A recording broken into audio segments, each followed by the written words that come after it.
Toss to White. He's in! Patriots win the Super Bowl! Welcome to Patriots Touchback Podcast.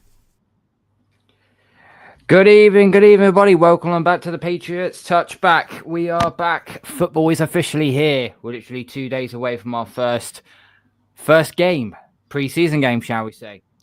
We've also got training camp review to do. We've got the Washington Commanders preview to do as well. And I'm joined by an established elite panel with me.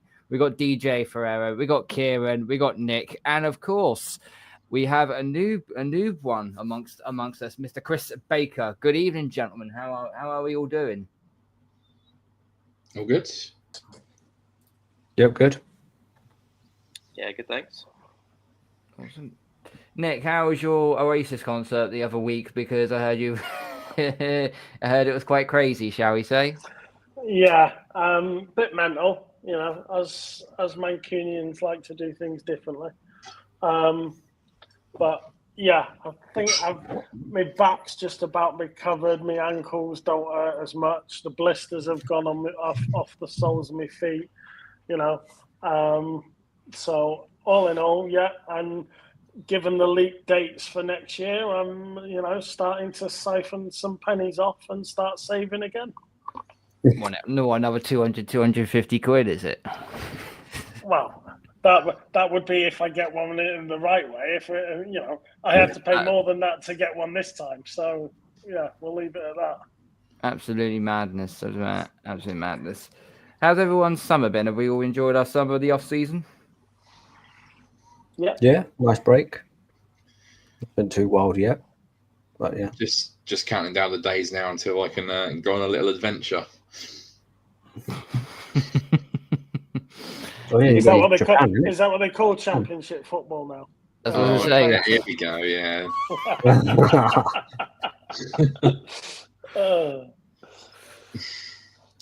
Yeah.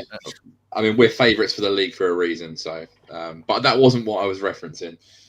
Yeah. All right. No, absolutely. So we'll start off on our little journey.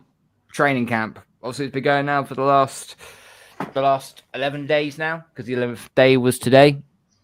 A lot of things to touch base on. We're going to first start with mostly some of the positives, okay? Because there isn't really much to talk about with regarding of a negative light in this, apart from the fact we do have some injuries which do need to address, especially the fact that it's in one position, which is quite concerning. Both Gonzalez and Carlton Davis are down and injured, but Carlton Davis has returned today from training camp, which is good to see. But whatever you to have with one hand, you have to take away with the other. And Marcellus Dyer went down injured earlier on today, and he's torn his ACL. That's him out for the entire season. So our corner room is a little bit depleted as it currently stands. But luckily, it's pre-season. Luckily, it's only just training. Luckily, we did that. I want everyone's input on a specific player who you think who's been turning a lot of heads. DJ, we will start with you. Who's the one player that you've seen in training camp so far has gone, okay, this guy seems to be legit. This guy looks really, really good for it. It could be a rookie, it could be a seasoned vet who's improved. What player are you thinking of? Yeah, I'm going Jared Wilson. I think the lad has really stepped up in certain aspects of training camp. He's shone every day that I've been following the summaries and stuff. My only worry is we're not quite sure where we're going to slot him. I think he's been moved around quite a lot already, with Bradbury obviously not being up to par to training camp yet. But yeah, I think he's definitely stepped up his game and he looked like he could possibly be a star. But yeah, I think he's now on left guard duties rather than centre, because Bradbury did return today. So yeah, Bradbury did return. But what does that mean now for Cole Strange? Because obviously Cole Strange is meant to be playing at left guard. Now he's been shoved down into the second team. I expect Strange to make the roster, but it all looks a little bit. It all depends if Layden Robinson is going to improve than what he did from last year. I mean, it couldn't be any worse. than what, Yeah, there's a than what he couple was of last year.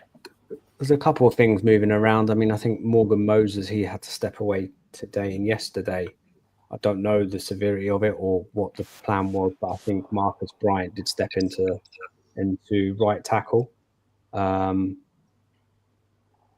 which he seemed to be doing okay-ish. From what we've heard, I think Marcus Bryant has actually looked all right, which is encouraging for a 7th round pick. I'm just still worried about this O-line. You can't really depend on Campbell, Wilson, and Marcus. They're all rookies. My only worry is if depth is then going to come and hit us down the line, and we're going to be struggling to be able to protect Maye. But I'm hoping that Strange can at least step in when need be, even if it's rotating reps and stepping in where need be. If that was to be the plan. I really don't know about the situation with So and all the others that are behind him, like Lowe. I've been hearing that he's been coming out and doing reps with the second team as well. So yeah, still a bit worrying, I think, from my perspective. I see that there's like some other guards out there still on the free agency, which I don't know why we're not reaching out to, about just to bring in that little bit more experience. Like Will Hernandez is still sitting there. There's another lad as well, I can't remember top of the head, but there's even Shaq Mason, bring him back. I still think he'll be better than a couple of our backups that we've got currently now, and it gives more leadership on that offensive line to help the rookies develop in the way they wanted to be developed too. The money's there. But yeah, that is just a bit concerning to me from what I'm seeing. That's what predominantly is what the main focus I think has been on O-line this training camp. Shaq Mason's is a right guard though. He's not a left guard. So at best he'll be backing up Mwenu. Which, to be honest, that's actually not a bad backup. Yeah. One year deal, low money. I think they can get that done easy. Josh McDaniels has familiarity with him. Yeah. I don't think that's a bad shout at all. The only issue regarding that, okay, we've got like 60 million in cap space, which seems lovely. We know we can fill out a lot of players. But I also think the Pages are also looking at one eye into next year as well, because you've got to remember as well, Gonzalez is going to be ready to get that new contract at some point. So we're going to need money for that. You're also going to need to prioritize money for Drake Maye at some point. There's going to be a lot of contracts coming down the hill next year. Are we going to have the money to pay these players? And maybe unless the Patriots are literally in a dire straits situation where literally one part of their squad is completely depleted, then they have to go out and spend. Then you've got no choice. That's the only thing I would say in regarding of Shaq Mason. Kieran, we'll move over to you, mate. I kind of have a funny feeling in what player you're going to say, because you've been raving about this guy ever since we drafted him. We'll have a pre-draft as well. And I'm going to take a wild stab in the dark and say running back Travion Henderson.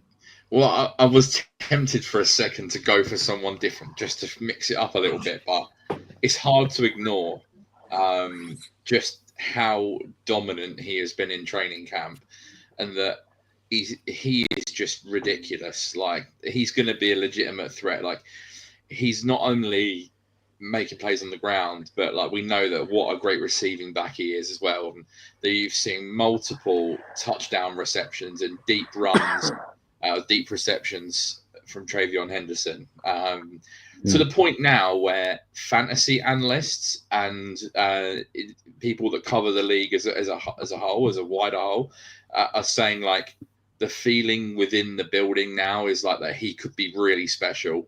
Like, and I'm now, I follow a couple of the fantasy analysts across different companies, and they're already saying like Travion Henderson has RB1 upside in fantasy, because like he is just a big play waiting to happen.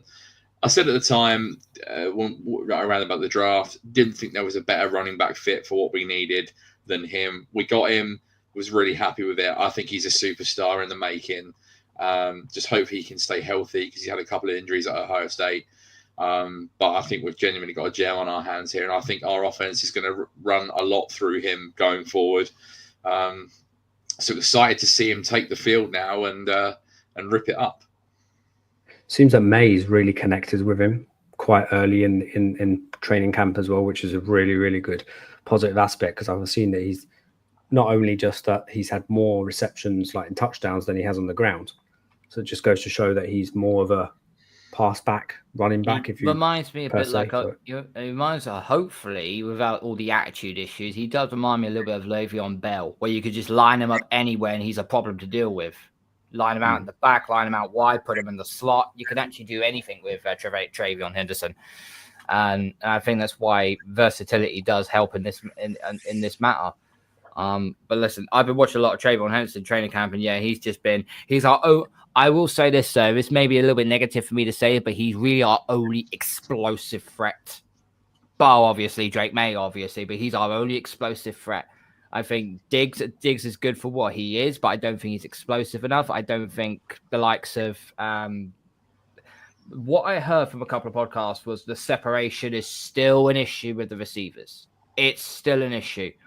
Travion Henderson is the one that's been getting the separation. He's explosive. He could do a lot of different things.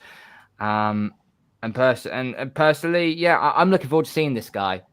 There's a good chance he could end up our RB1 back if Ramondre Stevenson doesn't stop coughing up the ball. Yeah, I think it's more situational football. Ramondre, if he's able to run the ball, and I've been seeing that he's fumbling as well. I think he did it yesterday. There was a fumble play on one of the drills that we're doing, but it could be just situational.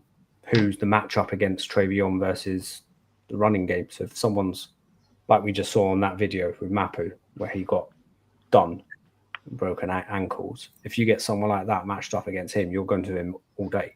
So it seems like he sends someone for a hot dog every time. Like genuinely, every cut he makes, he sends someone for a hot dog. Like genuinely, we have not had a guy who can move like this for a long, long time. Like he is so sharp. You know, DJ, you just mentioned the Mapu clip that came out an hour ago. Just completely dusts him. But it's not just that as well. You see some of these touchdown receptions he's had. Like he's pulling them in one-handed and like it's over just the top shoulder. Yeah, over the top. Like he can catch like an elite receiver, and he just finds ways to get open with his shiftiness and like how sudden he is. So like, yeah, like so exciting. Like Carl, you said like close to Le'Veon Bell, but like. Yeah, like I can see the comps to Jahmyr Gibbs. I can see the comps to Alvin Kamara. Like, you know, if we get a player of that level, we are laughing, genuinely. And for anyone that likes to have a bet on touchdown scorers, I am telling you now, I will be having Travion Henderson anytime scorer week 1 against the Raiders, because I don't see how they're going to be able to stop him with that terrible defense they've got. Yeah, I don't think it's going to be an issue to deal with. It's going to be an issue. Chris, we'll move over to you. What player have you seen in training camp so far that has caught your eye? Who's really? I'm kind of with Kieran with Henderson. Like what we've just said, literally mirroring everything we've just said. He's looking really, really exciting. But also, I'm kind of interested, and this is someone that we mentioned earlier before we went live. And it's we don't know if we'll keep him, don't know if we'll send him on, but I'm kind of feeling Efton Chisholm. I said last week I'm still sticking with him. I think he could be if he makes the roster, he could be a real again explosive threat that maybe we're needing. But from what we've seen, and I know we've only seen limited amount from him, given he's not one of the bigger names, he's looking good. He's looking really quite an interesting player that you can move around. You can run at X, you can run at Z, you can put him in the slot. He's a bit of a utility player, I think. Nick, what about you, mate? Regarding of as I sat here and DJ went to Wilson, I thought, oh right, okay, I better think about somebody else then. So then I started thinking about Henderson, and then Kieran pinched him, and then I started thinking about Chisholm, and then Chris is just so really I've just sat here and listened to everyone pinch my ideas. So we'll go with something I love to talk about, which is tackle. I know that we just did touch about it when DJ was talking, but Will Campbell's been impressive.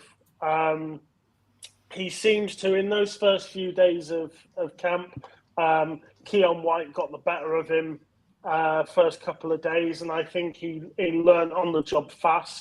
I mean, Keon White on one, I think it was day 2, put Campbell on his backside, but Campbell never got put on his backside again. And I think he is learning on the job, but he's learning fast.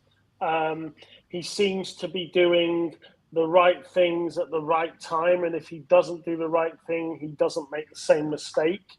So I'm sort of trying to see an upward progression from him. Caden Wallace has obviously been taken off tackle duty. He seems to be the number 3 guard on both left and right. If you look at Strange being left guard 1 and Owenu being right guard 1, it looks like Wilson is either backing up Strange at left guard 2, or is backing up Owenu in right guard 2. So it looks like Caden Wallace is going to be either Owenu's backup or Strange's if Wilson ends up playing there. But the centres seem interesting. Bradbury seems to be getting the majority of the first round reps. When it's not him, it's mostly Wilson, but Ben Brown does seem to be popping up on the lists. I think he's probably going to be a victim of circumstance, seeing as Strange has done some centre work as well. I don't think we're going to keep 3 centres, so it's probably Brown that will lose out. And yeah, I just think as a generalisation, I think our O-line looks so much better than it did last year. From start, I know we were talking there about depth, and depth comes with time. Initially, you have to sort out your first 5, and I am much happier with our first 5 at the moment than I was with our first 5 last year. It's a functional offensive line. Can we say that politely? We could, yes. Yeah. It's more functional. It's not elite. It's not top tier. It's as long as the O-line is not going to be completely like a sieve. Although saying that's your man. That's your man, Lowe. That's not my man. Well, Vidarian Lowe's not my man, even though he did return to practice today. So, yeah. Will you be upset if he misses the cut?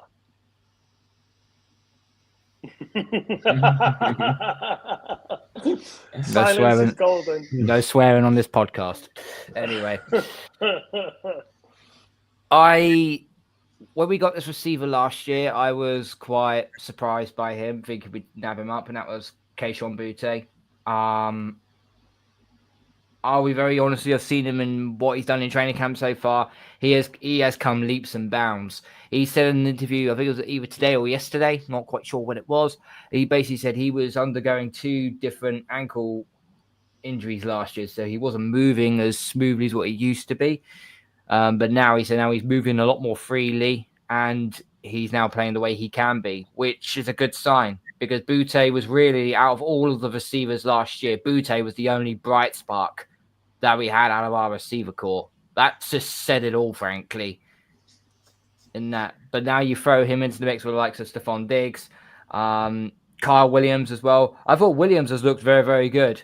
Unfortunately, he let me down in the Friday's practice when we was in the state, when we was in Gillette, when I think it was a 4th down. Maye threw to him, and Williams ran his route. Unfortunately, he standing flat-footed waiting for the ball to come down, and he got picked off by the corner.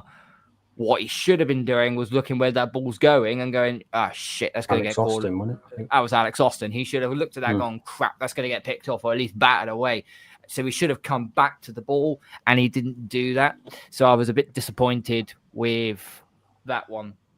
But overall, I thought... That's a rookie mistake. I mean...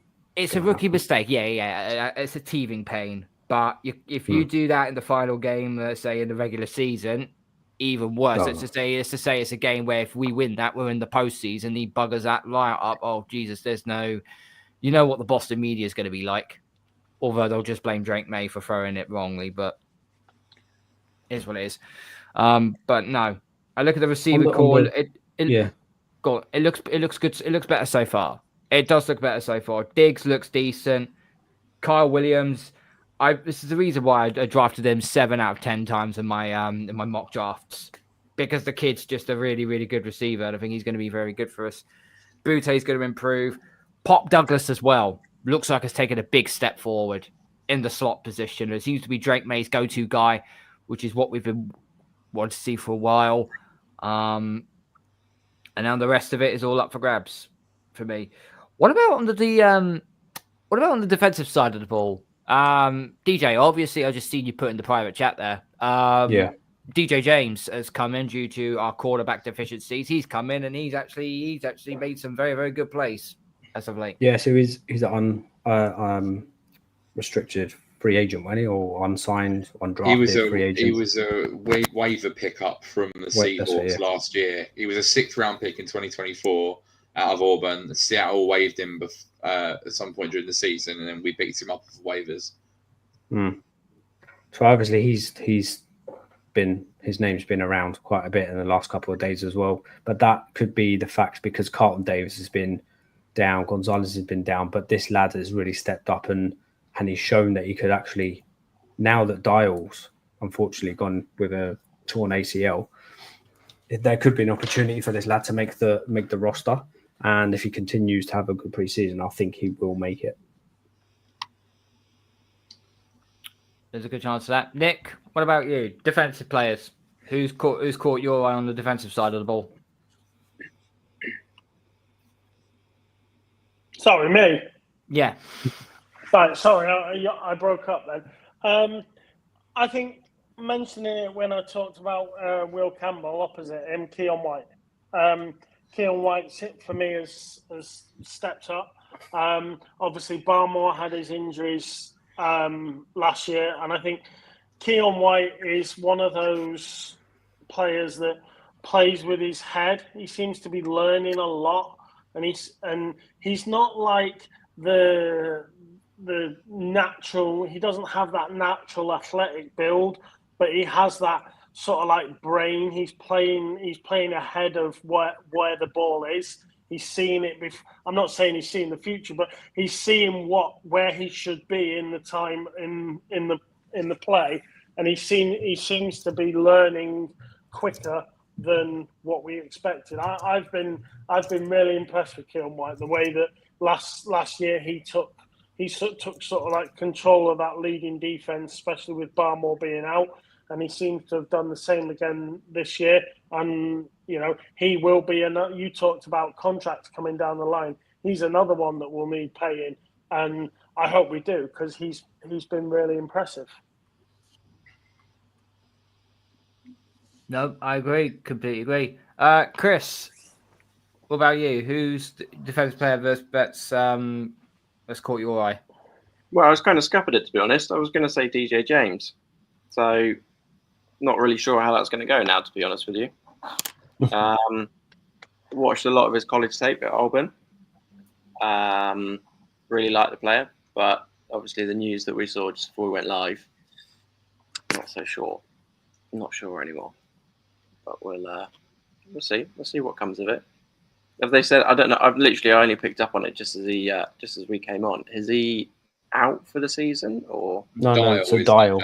Martellus Dial. Martellus the other Dial. cornerback. I saw something with DJ James come up as well. Then I'm gonna fact check that because I'm sure it was him. I think he's stepped up because of the other injuries. Yeah, he's had to. Without the CBs. What happens if during the season, Oh yeah, we can't get Gonzalez back? You want someone that's going to step up, and you want someone that's prepared to put themselves on the line for it. And I think he could potentially be. Obviously we don't want Gonzo out for a season, but I think if we end up in any trouble with corner, I would not rule out a Gilmore return on a short-term contract. If Davis or Gonzalez can't go for a number of weeks and we're thin at corner, I think the call goes into Gilmore and they say, right, just come and play for us to the end of the season. Not a bad option. I mean, he is a little bit over the hill, but he still has. That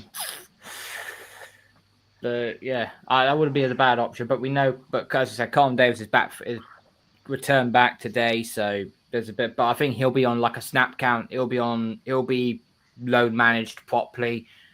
You might not see much of him in pre-season. You might see him play maybe one series in week 3, and then he'll probably just go sit on the bench. There's just some news that have just come out now. So they've placed Matthias Dial, Jacqueline Broy, and tight end Davis. They've all been released. Oh no, sorry. Roy and Dial's been on injury reserve. Tight end Davis has been released. We've claimed Trey Avery, cornerback. Don't know who he is. That name rings a bell. Trey Avery. That name does ring a bell. Hang on. Just says claimed. Same about Roy, because he actually had some moments last year. I had him on my roster projection as well as like a rotational piece. He was all right in flashes last year. He played for the 49ers and the Titans. Oh, there you go. That's how the Titans connection comes in. Yep. Transferred to Rutgers from Ohio State 2017. He was named 13 All Big Ten. 2022 signed with the Tennessee Titans as an undrafted free agent. How old is he? He was born 1997. So he's 28. 28. There we go. Yeah. So there's that much to look forward to that. Kieran, what about you? Defensive player. Which standout players have you looked at that could break into the 53-man roster? Someone that DJ mentioned last week, Caleb Chason, was picked up from the Raiders, had his best career year with the Raiders last year after being a bit of a late bloom. Obviously, he was a first-round pick in 2020. He took a bit of time to find his feet with the Jags and obviously did well for the Raiders last year. Came in with probably minimal expectations, I guess, in the sense that he's never had more than 5 sacks in a season, but he's been in the backfield constantly this entire camp. Like, everything you hear about Caleb Chason is that he has just been a menace. He's been incredibly consistent, one of the better performers in camp. Looks like a legitimate threat as a pass rusher. And I don't expect him to start. I'd imagine like early downs, you're going to see Landry, you're going to see Keon White, and then Milton Williams and Barmore. But I think in those obvious passing situations on third downs, you're going to see Chason come in. And I think him and Swinson give you that kind of juice off the edge, that explosiveness, a bit of speed. I think Chason could be a really underrated contributor this year. I was listening to Doug Kyde's podcast the other day, and he was saying you're probably not going to get double-digit sacks out of him. But if you can get 7 or 8 sacks out of Caleb Chason this season as kind of like a second string edge rusher, I think we've done really, really well there. And he's still only 25, 26 as well. Yeah. Like, he was a young player coming into the draft in 2020. I feel like he could be a real unsung hero this year. So I'm excited to see what Caleb Chason can do. I'm pretty sure I read somewhere where I can't remember if it was day 8 or 9, but Campbell was struggling against him every time he was rushing against Campbell. If it wasn't him, it was the other lads, the one that we drafted from LSU. Swinson, is it? Oh, Swinson. Yeah. I don't know if Campbell was just having a rough day or whatever, but both of those players were getting through to Campbell very easily. For what it's worth with Campbell, from what I've seen, he seems to be struggling more on the interior rush than the outside. He seems to be like almost oversetting and getting beaten on the inside. So it's just something they need to coach out of him not to overset. Yeah. And I don't know whether he's oversetting because of the lack of length. I'm sure that's going to be a question that gets raised. But he needs to be a bit more aware that you don't open up the gate inside if you're going to kick outside to address someone on the edge. So, but that also comes with the left guard situation. He's played with probably about 3 or 4 left guards already this camp. But it also seems like since Jared Wilson has been playing left guard, the pressure has certainly dwindled. Like, because Wilson's been playing really well at guard and Campbell's then stepped up at tackle, it's been a little bit more assured. I think with the rotation and maybe Strange was struggling a little bit, that's when you started to see the gates open a bit. But yeah, I think don't worry about the outside side. He just doesn't want to open up the inside because interior pressure is a quarterback's worst nightmare. So. Yeah. Yeah, agreed. I think Chase On's going to be a big issue to deal with, especially, and I think that's the sort of player that Mike Vrabel kind of loves, absolutely adores as well. No nonsense, rugged, very, very, very, very, very strong. I think Kason's going to do decently for us as the pass rush, but I think this is the issue that we're dealing with here. The problem is we've never really had anyone to get to the quarterback, let alone sack the quarterback. And I think that's the one thing that Vrabel's looked at prior to him coming here and gone, okay, first things first, we need to get some juice on this. We need to get some pressure on these quarterbacks, otherwise we're going nowhere. And I think he has built a monster unit. Whether that will lead to anything, we'll just have to see further down the line. I've got a comment here. Big up. How you'll feel about the Commanders? We're going to get into that in a little bit, okay? Because that's obviously a preview show. It will be the first preseason game. Sadly, we haven't got a watch-along plan for that because it's 12:30 in the morning and it's in Friday morning and we all have to work, so we'll not be able to do that. Potentially Speak for yourself. Speak for yourself. I might watch like the first half. Yeah, I'm gonna have to go for a power nap then in order to watch that. Okay. Just a couple of notes here. As you said, DJ, Patriots have just signed running back Jermichael Hasty, former 49ers. Was he on the on the practice squad with us last year as well? He scored a touchdown at Wembley. Yeah. Mm-hmm. Oh, mother! Yeah, of course I did. That's how much we forget. This is another one for the betting people. Like, you know, with that game at Wembley that we played against the Jags, nobody would have had Jermichael Hasty first touchdown scorer in that game when he was our third string back. It's a good touchdown, to be fair. It's like a screen pass, and we got some good blocking for once, and he took it in for about 25 yards. That was right in front of me as well. That was great. It was in front of all of us. I think I got it recorded. I think I was drunk by that point. I don't remember. What I want to know is, have we signed Micah Parsons yet? No. And that ain't gonna happen. And anybody who thinks that's gonna happen is crazy as it is. No, it ain't gonna happen. So it's not as crazy as wanting to give up a first-round pick and $33 million a year for Terry McLaurin. Some of these beat reporters genuinely do not have a clue. That does not make us infinitely better by basically blowing our load on a 30-year-old receiver. It's just no. I like Terry for what he is. I like Terry McLaurin. I do think he's a very good receiver. He's a late bloomer, but there's a lot of tread on those tires, and he hasn't been injured. That's right. Booty's making the Pro Bowl this year, so Booty's making the Pro Bowl. I do have a little bit of a prediction about. I actually think Booty. A little bit of a bold take here. I think he might lead us in touchdown receptions this year.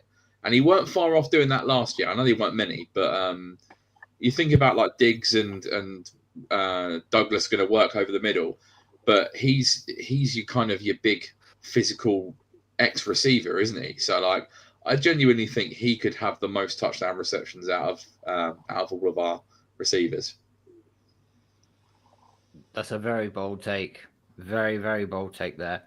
Javon Baker's also been mixing up with the top offense on the field alongside Douglas, Diggs, Butte, Hollins, and Williams. He's come alive. About bloody time. He started camp really slow, didn't he? It was almost like a foregone conclusion that he was not going to make the roster, and he was nowhere near. And suddenly, we spoke about it last week, the ability has never been in question. We know that he's a really talented player, but it's the attitude and putting it all together and the focus and everything that goes into being a pro receiver. But when it comes to pure talent, he's probably one of the most talented receivers we've got on the roster. And now it's like he's got a massive rocket up his arse because the last few training sessions, he has been really good.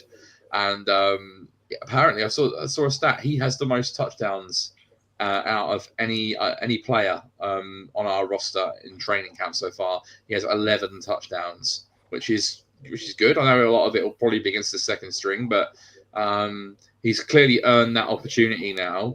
And I would say that I think Bourne is gone personally, but this is really a worrying sign for Jalen Polk. Considering I've seen some video clips go around on social media about how his route running has been a lot better and crisp than that. But I don't see any of that through the beat reporters. I see nothing through the reports on what we've seen so far of Jalen Polk. It always just seems to be Demario Douglas, Stephon Diggs, Keishon Butte, and Kyle Williams. Matt Collins we've only just recently seen, but he did look fairly good today. But you look at that line already of those 5 receivers right there. Those are the locks right there. They're probably going to be there. So look at Demario Douglas, Stephon Diggs, Keishon Butte, Matt Collins, and Kyle Williams. That 6th spot is there for the taking. And if Baker has got a chance, but he really has to start balling out. This is going to come down to 3 receivers in preseason. Polk, Baker, Kendrick Bourne. It's going to come down to one of those 3. And maybe Kism. Kism might just freaking blow it out of the water in preseason. But then I can see him being more of a special teamer than being put straight into a number 6. I mean, I've said it on here before. I would have Chisholm as my 6, and I would say bye-bye Bourne, bye-bye Polk, and bye-bye Baker. Maybe put Polk on the practice squad if he makes it through. If he makes it through and no one claims him, yeah, fine. But for me, for everything I've seen from the others, I've seen more effort and desire and production from Chisholm this off season to say you're ahead of the others for me. We'll just have to see. Right. Washington. We play them literally in 2 and a bit nights' time. We're not probably going to see the starting roster out there. So it's all going to be second and third stringers and players that need to fight for that roster spot. Kieran, we'll start with you. Key matchups for this one. Who are you looking at regarding on Washington's side who could be a bit of an issue to deal with, and who on our side are you looking to see to make that impact? It's always hard to say in preseason, isn't it? Because you just don't know how they're going to line up, how many snaps the starters are going to play.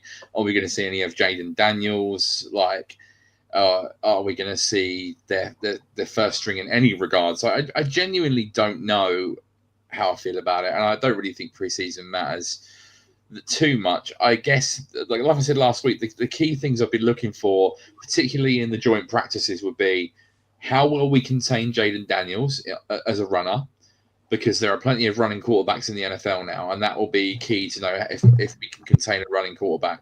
And the other thing would be how our pass rush looks against their offensive line, because their offensive line has been rebuilt. They've traded for Laramie Tunsil. They drafted Josh Conley in the first round. They've got Sam Cosmi, who is a very good guard. Tyler Biotish is a very good center. So their O-line's pretty good. So if we can get consistent pressure, that bodes well. And the QB contain will be really important as well. As I said, so that'll be the key things. I'm not really looking for much in the match in terms of opposition, because I just don't know who's going to play. But I think it's more for us seeing those players like we've mentioned, DJ James, Javon Baker, Polk, those that are kind of on the bubble that could give themselves a chance. Chisholm being another one. They're the ones that you want to see do something and give themselves a chance to make the roster. So I think it's more focused on what we do, I think. Okay. Nick, what about you? Excuse me. Excuse me. I think Kieran talked there about second and third string. I think you have to look at the implementation of what Josh is trying to apply. Excuse me. I think Josh's new system is far more technical than what Drake Maye has been used to, and obviously Dobbs is going to be the backup and will probably be the guy that you'll see on Thursday. So I think I'm quite interested to see how Josh's new system comes in because we've heard about this. He's taken a year out of football and he's learned about what he wasn't doing right and what, and he believes he's improved as an OC. Well, he was never a good coach, but he was an unbelievable OC. And if he's telling me that he's improved as an OC, then I find that very, very hard to believe, because he was already probably the greatest OC we'd seen in a long, long time. So I'm quite interested to see some of those quirks that Josh has got and the implementation of his new system. But yeah, I think, like Kieran said, it's not so much about what you see out there. I think it's just putting the steps together and seeing if the players that are there, who are going to be these squad players, can actually do it at this level. Can they be relied on? I think that's going to be the case. I think I'm looking forward to seeing Josh McDaniels back in his OC role, because that's his bread and butter. That's his primary role that he's always used to know, and he knows how to get the best out of receivers, and he knows how to get the best out of a quarterback. Yes, his looking screens on third down does my head in, but that's something we're just going to have to bear with for this season at least. DJ, who are you looking to make an impact against Washington on the early hours of Friday morning? So I'm interested to see what this Washington team is made out of this year, because they were so of a surprise last year, and a lot of people have compared us to do something similar to what Washington have done last year. So I would like to see if Washington are able to still do what they did last year. I think the key thing for me is obviously the offensive line. I don't know if someone's already touched that or not. The shuffle watch. If our O-line can hold up against this Washington defensive line, I think that will probably be the key factor for me. Just seeing if we can handle the pressure from the Washington side. And then obviously it's then your secondary depth, your second, your thirds, who's probably fighting for that roster spot that you're willing to give a shot to. Seeing how they will obviously, because it's easy enough to come up with your own teammates, your offense versus your defense. You know those players, you get to know them day in, day out. This is a totally different ball game. You don't know who's in front of you unless you obviously watch a lot of tape. But like you say, Austin, DJ, James, those are probably two ones that you're going to be heavily rely on that WR core from Washington. See if they can at least have some kind of like comparison, the one-on-one versus those. So yeah, some good key matchups to look out for. Yeah, one of the key matchups I've just found out on here, we're facing our ex-corner, Jonathan Jones.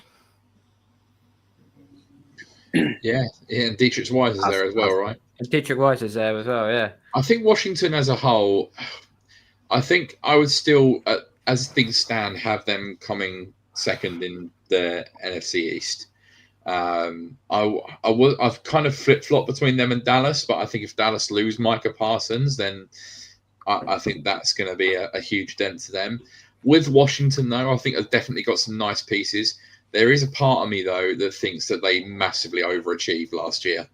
They won a lot of games that you wouldn't have expected them to. And when you look at their roster as a whole, I don't think that was what they win, 12 games. I'm not sure that they'll do that again this year. I think they'll be a decent team. I certainly think they can get in the playoffs again. I think they'll be behind Philly in the division, but yeah, I don't think they'll be as good as they were this past year. Teams will also have another year to almost figure them out a little bit. I think they caught a lot of teams by surprise last year. So yeah, I'm expecting a little bit of regression from them, but if they're still a good team, and I think if we can hold our own in the practices, and because in previous years these joint practices have been we've just got battered. We had to get one against the Eagles a couple of years ago, and they just molested us. So yeah, I think yeah. So as long as we hold our own, then I think that's the most important thing. Yeah, we're also facing second-year players the likes of Luke McCaffrey, Ben Sinnott, Jordan McGee, and Tyler Owens as well. So those are some names also to keep an eye on. Keep an eye on that one. Chris, what about you regarding of our matchup with Washington this coming Friday morning? I think, given what we've seen so far in training camp, the biggest thing is seeing those, the next level of players stepping up.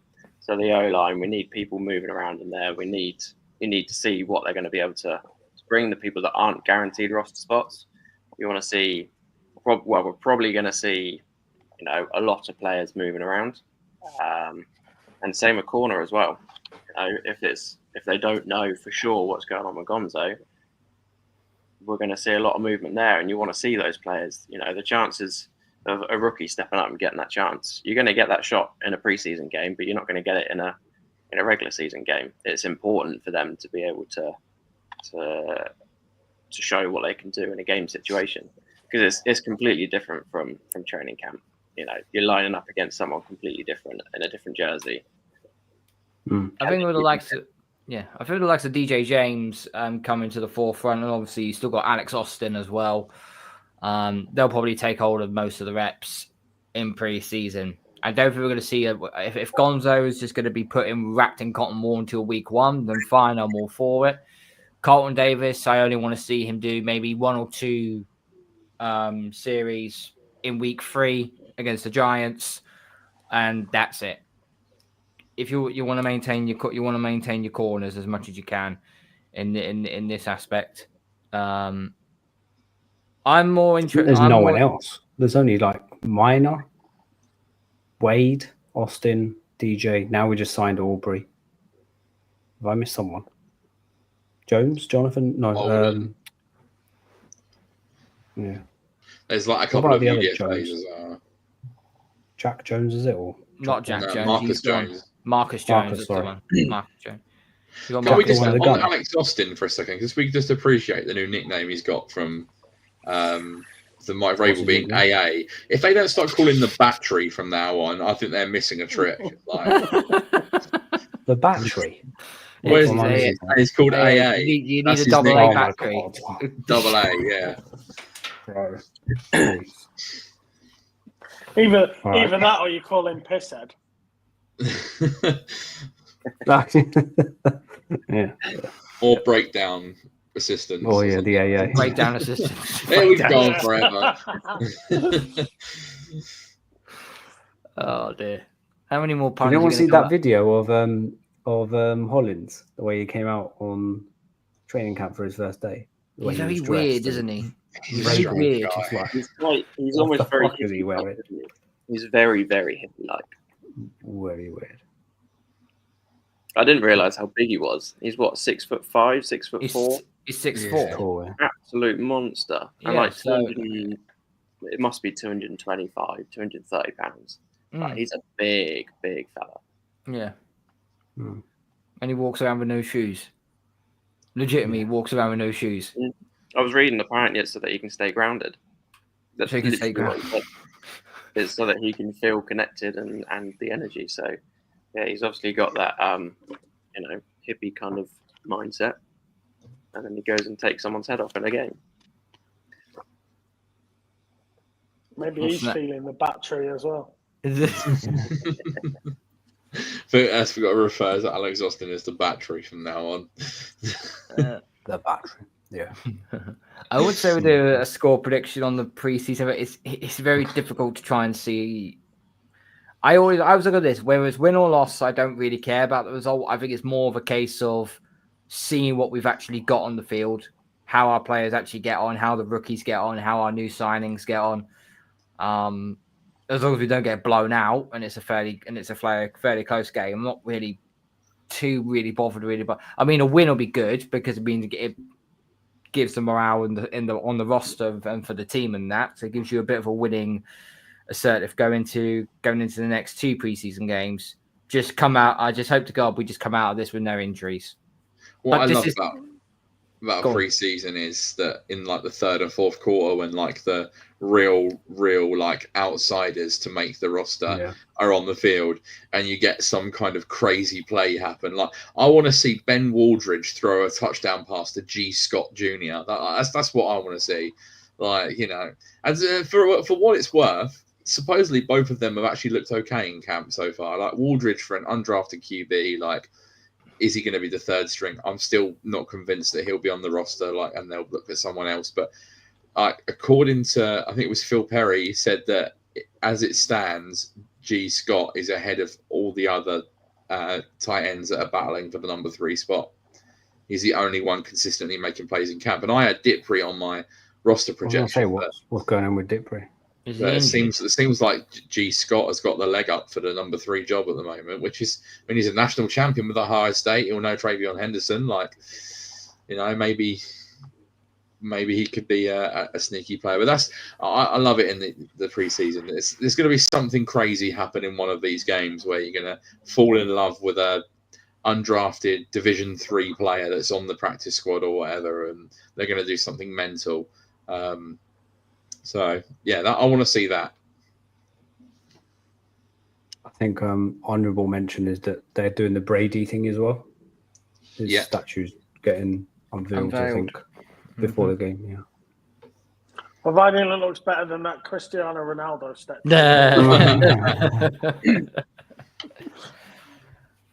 I'm sure it will. I'm sure it will. Yeah.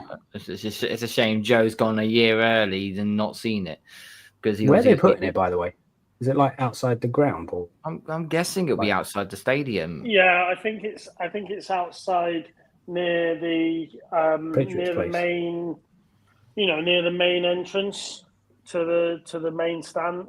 I mean, I don't know what if but that main drag up as you walk up the ramp, the big wide ramp up towards the stadium, as it opens out, effectively.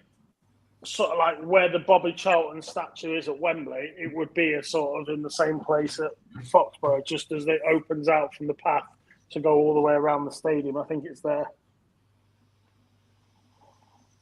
Wow. That's cool.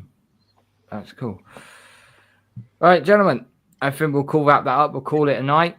Yep. Obviously, we'll have our review on. Are we going to do a review on Friday for the Washington game, or are we just going to go straight into next Tuesday with a review of the Washington game? Whichever's easiest. Review preseason.